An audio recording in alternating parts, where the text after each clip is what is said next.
ఏలూరు జిల్లా deputy commissioner excise Srilatha madam గారి ఆదేశాల ప్రకారం, మళ్ళీ DPEO district professional excise officer Ravulaiah గారి ఆదేశాల ప్రకారం చింతలపూడి మండలం నాగిరెడ్డిగూడెంలో లక్ష్మీ అన్నావిడి ఈ విధంగా మరి నాటుసారాయిని తయారు చేసుకుని మరి తానే సొంతంగా తయారు చేసుకుని ఈ విధంగా నాటుసారాయిని కాసి మరి అమ్ముచున్నట్లుగా జీవనోపాధి సాధిస్తున్నట్టుగా తెలియజేసింది.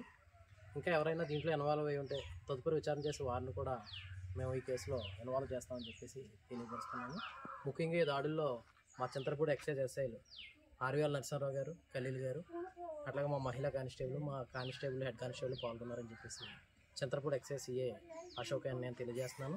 మరియు ఎవరైనా నల్ల బెల్లం దారులు కానీ బెల్లం కానీ వీరికి సప్లై చేసే వాళ్ళు ఉంటే మాకు తెలియజేస్తే ప్రజలు వాళ్ళ మీద కూడా మేము కేసులు పెట్టి నమోదు చేస్తామని చెప్పేసి మీకు పత్రికా ముఖంగా తెలియజేస్తాం. సార్ పెట్టేసారు, ఫోటో తీసుకోండి.